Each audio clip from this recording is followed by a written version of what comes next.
Yo, what it do, people? Welcome back to another video. It's your boy Tony, aka Two Tone, reacting to Club Brugge versus Barcelona 3-3 draw. And you can hear it in my voice, bro. I'm just tired of it, man. This is not last year's Barcelona. I think obviously all of us can tell by now. And no, I'm not crying. My eyes are watering. But as you can tell, this is not last year's Barcelona. With that high line, we were catching a lot of teams offsides. We felt and looked fresh. We were pressing from the front. We was getting pressing from the midfield. The high line was very sharp in unison, catching a lot of guys offsides. This year now, this high line is just dumb. It's just dumb the way we're executing it because we're not pressing as much from the front. We're not getting a lot of pressing from the midfield, which exposes our high line. And every game, we're conceding an ample amount of opportunities to everybody we play. And there has been no adjustment from Hansi Flick, which I'm disappointed in, because if I can see at home that the pressing from up front is not the same, therefore, if you're not pressing the player on the ball, he has all day to look up and see the ample amount of space that we continue to leave because we run the high line no matter what. You're going to concede an ample amount of opportunities, which Barcelona have done every single game this season. Even if we somehow keep a team to one goal or a clean sheet, which hasn't happened in a long time. I think our last clean sheet was, what was that, 9 games ago against Getafe? Let me verify that, bro. The last time we kept a clean sheet was September 21st, where we won 3-0 at home against Getafe. Like, I don't know, man. I feel like Hansi Flick's system only works if you have a deep squad. The moment guys start going out, your squad is not the deepest. Therefore, the guys you have to play week in and week out, sometimes 2 to 3 matches in a week. The legs are not there to press all the time. It's understandable. So, like, it's enough to get these guys to play 2 to 3 times in a week. But now you're asking them to press with little to no rotation because a lot of guys are out and he's not trusting La Masia a lot this year. He's not really bringing through a lot of guys this year. So that leaves me with, what do we do next? What do we do next? With no adjustment, I don't know. I'm just going to have to wait to see how we move from January. But if I don't see no changes made in January, the season's wraps. The season's wraps. Let's get into the game, man. So, starting with the starting lineup, he had Szczesny in goal, Koundé, Ronald Araujo, Eric Garcia, and Balde as the back four, with Marc Castro and De Jong in the midfield, Rashford, Lopez, Lamine Yamal, and Ferran Torres up front. Where do I start? I mean, already in the first few minutes, we conceded an opportunity and they score a goal because we're trying to run an offside trap. Koundé was very late to step up, leaving Forbes onside. And Forbes, by the way, for Club Brugge, destroyed us, bro. Man of the match. Easily. Koundé kept Forbes onside, and Forbes laid it into, I think his name is Trersodi, I believe his name is. Easy tap in. I would have liked to see Szczesny do a little bit more because he wasn't the greatest shot in the world. He really just kind of just tapped it and rolled in under him, and he wasn't able to make a save.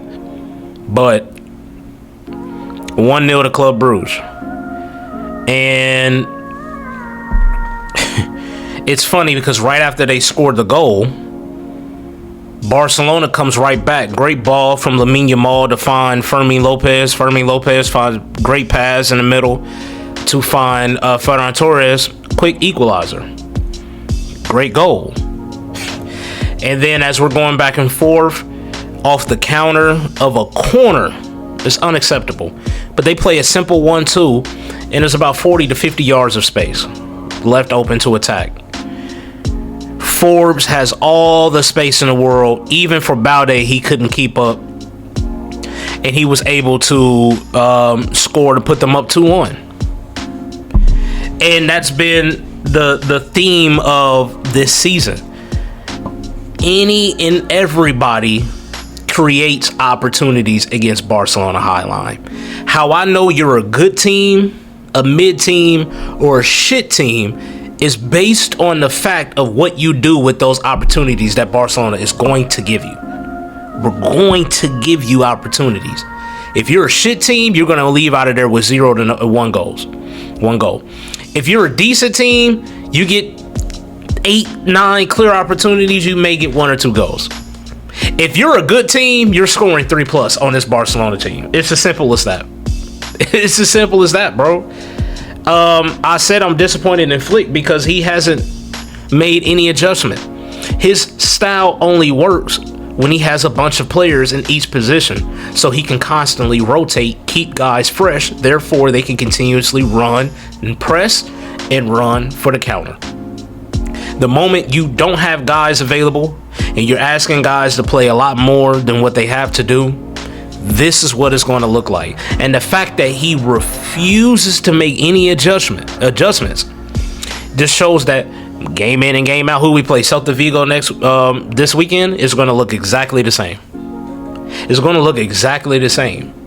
I guarantee you Celta Vigo is going to get 2 to 3 goals come this weekend. We gotta go to Celta Vigo as well. And what's crazy is when I'm asking Flick as a Barcelona fan is I'm not asking you to park the bus. I'm not asking you to play like Mikel Arteta's Arsenal. I'm not asking you to do that. Can they just drop off 5 to 7 yards? Can they do that?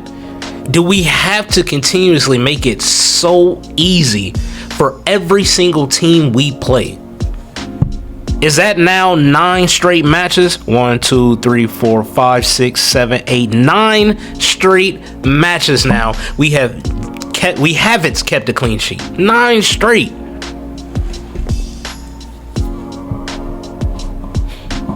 So where was I at? We conceded the second goal in the first 18 minutes. Then we go down in a half. We're down 2-1. Lamine Yamal, beautiful goal from Lamine. Nutmegs a player, takes 3 players on, plays it to Fermin, who plays a nice little back heel to leave it for Lamine to pick it back up and to score with his left. It was honestly a really good goal. Really good goal. I don't know what's wrong with my dress, y'all. My bad. But yeah, Lamine had the ball. He's dancing. He got 3 defenders on him. Nutmegs a player, plays it to Fermin. Fermin does a nice little back heel that lays off for Fermin, who picks it back up and he tucks it in bottom corner. That goal reminded me of Messi. That's what we used to see from Messi. That's the kind of goal we had to get on our end because we were kind of poor up front. In the first half, the only good players were Lamine Yamal, Eric Garcia, and Frankie de Jong. And you can throw in I'll say Balde as well in that first half. Rashford wasn't it wasn't a good game from Rashford today. Didn't really see him. It was a few times he made runs behind their line because they were playing a little bit higher up. And it was a few times Eric Garcia will find him. But once he got in that final third, it was the execution at the end of those plays. It really weren't the best from him. I'm not going to be hard on him because, hell, he's been only one of the few shining players that we had this year. So I'm not even going to really criticize Rashford too much. I expected Ferran to get subbed off eventually, which he did. But when Lewandowski came on, he gave us nothing. I don't even really remember anything from Lewandowski. I'm just being real. I haven't noticed anything from Lewandowski in his cameo. Same can be said with Dani Olmo. He had one shot that I remember that he took that sailed over goal that I don't know if he should have taken that shot, but he did nonetheless. And, it is what it is. But anyway, so where was I at? Lamine's goal, great goal. But same shit, different day with Club Brugge's third goal, bro. We just continuously give up so much space yet again. And Forbes again gets his third goal. Gets their third goal, his third contribution of the match. And then Barcelona comes back, and we were lucky to get this third goal because Lamine Yamal is outright. Tries to dink the ball into the box, but one of the Club Brugge players, instead of just letting it go over his head, he tries to clear it, but he ends up jumping, hits the top of his head, and then the ball trickles over the goalkeeper on goal, and it's 3-3. And not much was really created from either team after that, but there was a moment where I believe it's the 88th minute, 89th minute, where the ball was played back to Szczesny. Szczesny tries to fake pass in his own box. He loses the ball. Now they're saying after they went to the VAR review that the player took out Szczesny's plant leg, and that's how he was able to win the ball back, because he scored and it was initially 4-3, but they had to go back to VAR and wave that goal off. But it's just okay. So this time, we conceded the goal. Now, granted, they pulled it back to VAR, and it wasn't, the goal we conceded wasn't due to high line, but it just continues on what I've been saying all year. We concede way too many opportunities to be taken seriously in Europe. We just do. It don't even have to be off the high line, because one of the goals we scored came off a corner. Their fourth goal, let that be La Liga, I think that goal stands. And that's their fourth goal. I don't think they're giving us that goal in La Liga. I'm being honest. So I'll say all that to say, I'm giving this team January. Until January.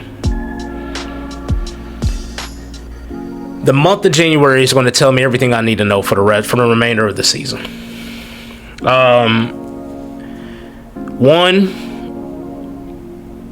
When I think about PSG and the run that they went on last year, they was kind of spotty in the first half of the season. They did not look like they would be the team to come out of there with a quadruple. They didn't going into January. But they made a signing in January. They got in reinforcements. They went on a run, and they start to shape into the team that ultimately won everything last year. So because we look bad in October and November, don't necessarily mean we won't be one of the teams to make a run in April and May.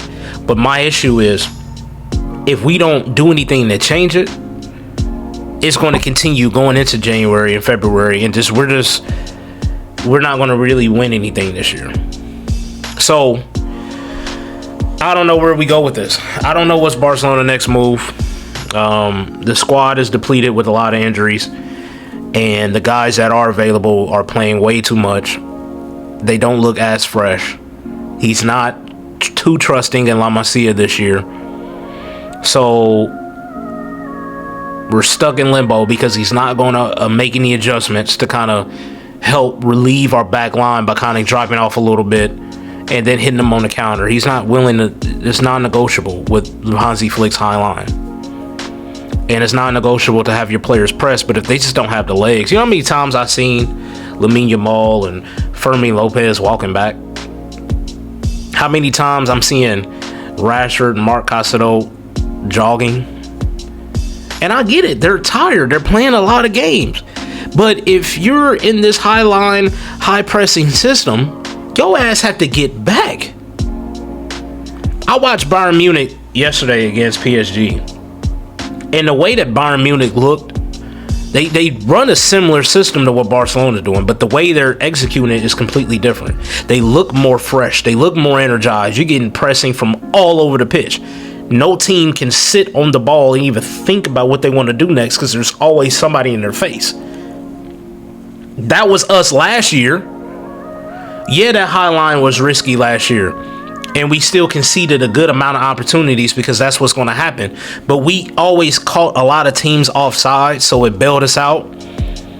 This today we caught them offsides one time.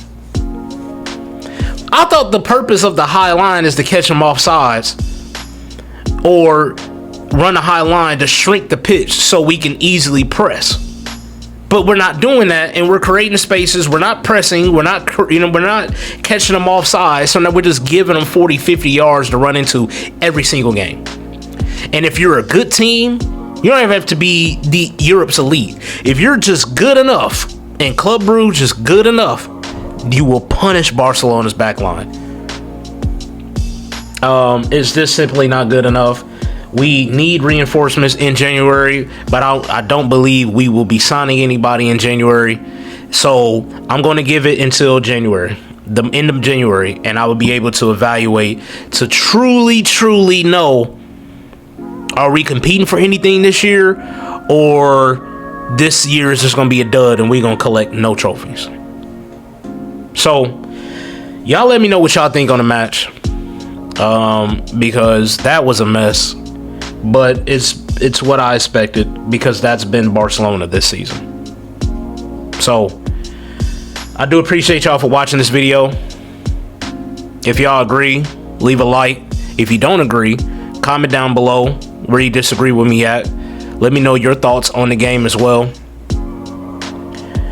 And yeah, it is what it is. Next time you see me live, I'll be streaming career mode over the weekend. And then I will be streaming the Celta Vigo match as well. So if you haven't subscribed, please do. Like I said, like the video, comment what you think from the game, and yeah, I'm disappointed, but I'm not surprised. So I'm gonna catch up with y'all on the next one, man. But until then, Two Tone is out. What a mess, man.